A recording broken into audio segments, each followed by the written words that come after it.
रोज मतलब ये रोजान मतलब कह एग्जाम को तुम मतलब तोतन वातान तुम मतलब सोशल मीडिया पे चीज वनकन सारी सोशल मीडिया ज्यादा कनेक्ट चीज कि रिपोर्टिंग कर। हाँ यस सर। तो अम मतलब आम मतलब यमिस बाकी लैंग्वेज मतलब सारी शाबाश तुम तह दिवान तो बेस पे बच्चन तह एनकरेज अगर कम पढ़ा सह बच्चन एनकरेज कर तुम वो ये कोर्मुत एग्जाम क्वालिफाई तुम तह हेकू कर। जहां पिछले कई हफ्तों से जनूबी जिला शोपियान सुर्खियों में रहा है, यहाँ के बच्चों और बच्चों ने मुख्तलिफ कॉम्पिटिटिव एग्जाम में कामयाबी हासिल की है। वही कल शाम जब कश्मीरी का असिस्टेंट प्रोफेसर जेके पब्लिक सर्विस कमीशन के थ्रू निकला तो वहां पे द्यारू शोपियान से एक हुनार बच्ची ने भी इस एग्जाम को क्वालिफाई किया और इस तरह से उन्होंने Jammu Kashmir public service commission की तरफ से असिस्टेंट प्रोफेसर कश्मीरी में कामयाबी हासिल की है। जी हाँ, द्यारू शोपियान से एक होनहार बच्ची ने यह एग्जाम क्वालिफाई किया है। इस वक्त बराह रास्त गुलशन अख्तर द्यारू से AZ News 11 के साथ जुड़ रहे हैं और अपने कामयाबी, हार्डशिप्स और इस बीच इंस्पिरेशन के हवाले से भी बात कर रहे हैं। साथ ही उन्होंने AZ News 11 की प्रोडक्शन टीम को भी सराहा, क्योंकि उन्होंने अपने इंटरव्यू में मेंशन किया है कि श्रीनगर में होते हुए AZ News 11 को फॉलो कर रहे हैं, क्योंकि AZ News 11 भी कश्मीरी में अपनी रिपोर्टिंग कॉरेस्पॉन्डेंस करके मदर टंग को रिवाइव करने की भरपूर कोशिश कर रहे हैं। आए सुनते हैं गुलशन अख्तर से खूबसूरत इंटरव्यू। हाँ, thank you very much Gulshan Akhtar for joining AZ News 11 और AZ News 11 की पूरी प्रोडक्शन टीम की तरफ से आपको बहुत बहुत मुबारकबाद, क्योंकि कल शाम जो है Jammu Kashmir public service commission की तरफ से जो असिस्टेंट प्रोफेसर कश्मीरी का लिस्ट आउट हुआ है उसमें भी आप हैं। और सबसे पहले हमारे नाज़रीन जानना चाहते हैं कि गुलशन अख्तर कहाँ रहती हैं, किस इलाके से हैं और किस सब्जेक्ट में उसने ये असिस्टेंट प्रोफेसर जो है क्वालिफाई किया। जी sir, thank you so much. मेरा नाम है गुलशन अख्तर, मैं रहती हूँ, मेरे पापा का नाम है मोहम्मद अकबर कुमार और मैं रहती हूँ द्यारू शोपियां में। ये तहसील की गांव में पड़ता है और मैंने अभी रिसेंटली जो लिस्ट आया है AP का वो उसमें मैंने क्वालिफाई किया है ये कश्मीरी सब्जेक्ट में। गुलशन, यहाँ पे हम जानना चाहेंगे कि आपकी एकेडमिक डिग्रीज क्या थी, क्या आप कर रही थी, कौन सा एग्जाम अभी तक क्वालिफाई किया है, और ये जरा हम जानना चाहते हैं।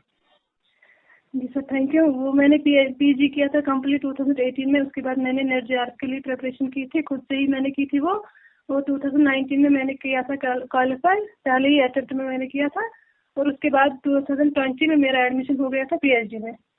तो right now I was pursuing PhD इधर कश्मीर यूनिवर्सिटी में मैं कर रही थी, डिपार्टमेंट में, कश्मीरी डिपार्टमेंट में कर रही थी PhD।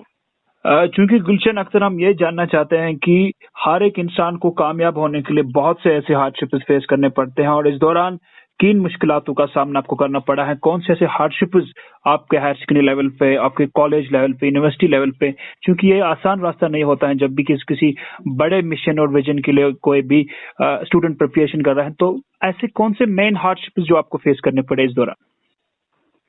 सर पहली बात तो ये कि जिस एरिया से मैं बिलोंग करती हूँ वहाँ से आज तक कोई भी मतलब किसी ने भी एग्जाम क्वालिफाई नहीं किया। मैं गांव की पहली लड़की हूँ, मैं इसने मतलब क्वालिफाई किया है इस एग्जाम को। मतलब एज AP मैं सिलेक्ट हुई हूँ, अल्लाह का करम है।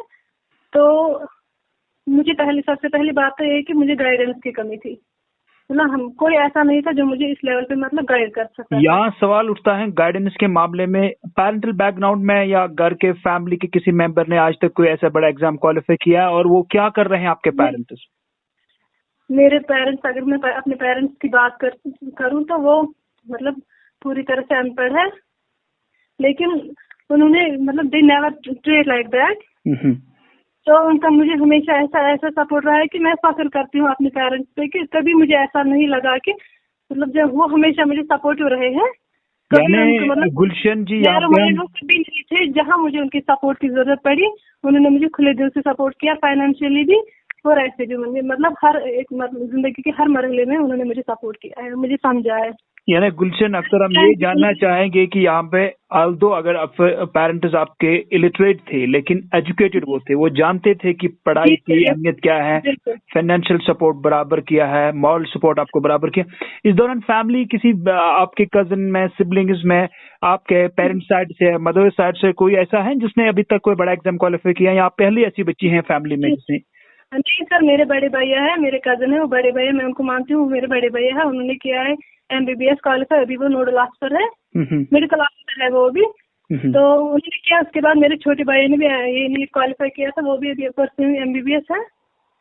तो मैं तीसरी हूँ और मेरी एक कजन है, वो भी अभी कर रही है, स्टाफ नर्स को काम कर रही है। तो ये हमारे बच्चों में है, लेकिन हमारे पेरेंट्स जो है और एक मेरे अंकल है, उन्होंने 10वीं तक पढ़ाई की थी, लेकिन उन्होंने हमेशा हमें सपोर्ट किया, हमें पढ़ाया भी है, बहुत हमें सपोर्ट किया हमारे बड़े चाचा। क्योंकि गुलशन अख्तर, आपने कश्मीरी लैंग्वेज या कश्मीरी सब्जेक्ट में असिस्टेंट प्रोफेसर का एग्जाम क्वालिफाई किया है, आप पे और जिम्मेवारी है कि कश्मीरी लैंग्वेज हमारी मदर टंग है, इसको रिवाइव करना बहुत जरूरी है। आज हम ये देखते हैं कि जहां लोग इंग्लिश, उर्दू और दूसरी जबानों को अहमियत देते हैं, वहां मदर टंग को ज्यादा कम ही अहमियत मिलती है। इस हवाले से being as a now assistant professor of Kashmiri language, आप कौन सी ऐसी कोशिश करोगे जिससे आप इस मदर टंग को और रिवाइव करोगे? सबसे पहले तो मैं ये एक मैसेज देना चाहती हूँ सबको कि हम जो है कश्मीरी लोग, हम अपनी मदर टंग को, हम इंफीरियरिटी, अगर हम इसमें बात करें तो हमें इंफीरियरिटी का मतलब ये, हम इंफीरियरिटी के शिकार होते हैं। हमें लगता है कि हम ऐसा से कमतरी के शिकार हो जाते हैं। तो अपने आप को सुपीरियर मतलब दिखाने के लिए हम उर्दू में बात करते हैं, अंग्रेजी में बात करते हैं। सबसे पहले मैं चाहती हूँ कि सारे लोग अपने जहन से ये चीज निकाल दें, क्योंकि बड़े बड़े अगर हम डेवलप्ड कंट्रीज की बात करें तो वो अपने मदर टंग में ही तालीम हासिल कर रहे हैं, और वो अच्छे मतलब अभी एग्जांपल है सब सारी कंट्रीज के लिए कि वो लाइक जापान, वहाँ पे भी मदर टंग को ज्यादा प्रेफरेंस दी जाती है। लेकिन वहाँ कश्मीर एक ऐसी जगह है जहाँ पे लोग मतलब घर में भी अब कश्मीरी जुबान को प्रेफरेंस नहीं दे रहे, खास करके लेडीज। मैं चाहती हूँ कि हम इस बात को जहन से निकालें कि हम अगर कश्मीरी सीखेंगे तो हम कोई कम दर्जे के रहेंगे। गुलशन अख्तर, इस दौरान आपका कौन इंस्पिरेशन रहा है? जब आप पीजी कर रही थी, पीएचडी भी परस्यू आप कर रही थी, तो इंस्पिरेशन कौन थी आपके जो सामने, जिनको देख देख के आप ये समझती थी कि मुझे भी इस तरह के एग्जाम्स को क्वालिफाई करना चाहिए? सर सबसे पहले तो मुझे मेरी फैमिली ने सपोर्ट किया, उन्होंने हमेशा चाहा कि मैं हायर एजुकेशन में जाऊं। तो पहले तो यही कि मुझे उनका सपना पूरा करना था। दूसरी बात ये कि जो भी मुझे टीचर्स मिले हैं उन्होंने हमेशा मुझे मतलब ऐसे इंस्पायर किया कि मुझे लगता था मुझे भी उनकी जगह पहुंचना ही है। मतलब मुझे ऐसे टीचर्स मिले थे, उन्होंने हर मरहले पे मुझे एनकरेज किया। तो आखिर पर क्या मैसेज रहेंगी being as assistant professor qualifier now, जो बच्चे एकेडमिक्स में पढ़ रहे हैं, पीजी कर रहे हैं, बीएड कर रहे हैं, एमएड कर रहे हैं, डिफरेंट सब्जेक्ट्स में नेट सेट क्वालिफाई के बाद रिसर्च डिग्री कर रहे हैं? क्योंकि हम ये जानते हैं कि +3 असिस्टेंट प्रोफेसर या बाकी कॉलेज यूनिवर्सिटीज के लिए बहुत कम वैकेंसीज होते हैं, वहां से कंपटीशन लेवल के बहुत ज्यादा होता है। तो इस बीच जहाँ कंपटीशन ज्यादा है, चांसेस कम है, एज असिस्टेंट प्रोफेसर क्वालिफायर उनके लिए क्या मैसेज रहेगी जो इस फील्ड में अभी मेहनत कर रहे हैं? सबसे पहले तो मैं ये बात कहूंगी कि अगर आपको कोई फील्ड में जाना है तो आपको वो गोल सेट करना है कि बस इसी में जाना है। ये नहीं कि आज एक जगह का फॉर्म निकला तो उसी में पढ़ेंगे, तो कल दूसरी जगह का तो उसी में जाएंगे, नहीं। ऐसा अगर आपको कोई मतलब कोई चीज चाहिए तो आप उसके लिए मतलब डेडिकेटेड रहो, अपना अपना बेस्ट दो उसमें, तो अल्लाह हमेशा फिर कामयाबी देगा। कश्मीर यूनिवर्सिटी में चलते चलते कौन सा फेवरेट टीचर आपका था during your studies there? Sir वैसे तो सारे मेरे फेवरेट है, क्योंकि उन्होंने बहुत सपोर्ट किया है। मेरी जो गाइड है प्रोफेसर महफूजा जी, मेरे दूसरे सर असिस्टेंट प्रोफेसर डॉक्टर शफकत अल्ताफ, या मेरे दूसरे प्रोफेसर मजरूर रशीद, या प्रोफेसर शाहिद रमजान, बहुत सारे मतलब ऐसे और भी सारे टीचर्स हैं जिन्होंने हमेशा मतलब सपोर्ट किया है। गुलशन जी, क्या हम लास्ट में कश्मीरी में 20 सेकंड में बात करेंगे? कोई बात नहीं।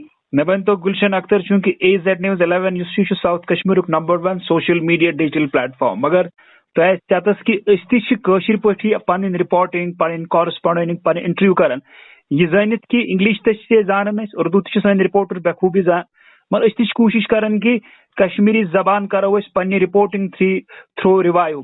तो बूजमुत AZ News 11 वुचमित सन इंटरव्यू, तो आज क्या being as a professor assistant professor अस खतर तुह वापस शाबाशी दिवान? तुम रोज वारे मतलब ये रोजान मतलब कह एग्जाम को तुम मतलब तोतन वातन तुम मतलब सोशल मीडिया पे चीज वनकन सारी सोशल मीडिया से ज्यादा कनेक्ट चीज कशीर पे रिपोर्टिंग कर। हाँ यस सर। तो अमे मतलब आम मतलब ये बाकी लैंग्वेज मतलब सारी शाबाशी तुम तक दिवान, तो बेस पे बच्चन एनकरेज, अगर कौन पढ़ा सह पे बच्चन एनकरेज कर, तुम वो ये कोर्मुत ये एग्जाम क्वालिफाई, तुम तक हेकू कर। वह अगर तुम उर्दू मज कत कर तिम मतलब फैमिली तम मतलब समझी कह मतलब साउथ कश्मीर मज इलाक बैकवर्ड तथ इलाक मतलब पख ज्यादा। अगर तुम कशर पे कत कर तम सह लुकन तम मैसेज वाता, मतलब कशर सारी समझान ईजिली। तो आई अप्रिशिएट यू। बहुत शुक्रिया गुलशन अख्तर। रिसेंटली कल शाम जो असिस्टेंट प्रोफेसर कश्मीरी का लिस्ट है वहां पे आपने कामयाबी हासिल की अपने घर के साथ, अपने फैमिली के साथ साथ, अपने गांव के साथ साथ, अपने इलाके और अपने डिस्ट्रिक्ट के साथ साथ पूरे कश्मीर का नाम अपना रोशन किए। AZ News 11 की पूरी प्रोडक्शन टीम की तरफ से आपको ढेर सारी बधाई और खुशियां। उम्मीद करते हैं कि गुलशन अख्तर अपनी कौम के लिए बीइंग एज अ प्रोफेसर अच्छा सर्व करोगे। शुक्रिया जुड़ने के लिए। Thank you so much sir.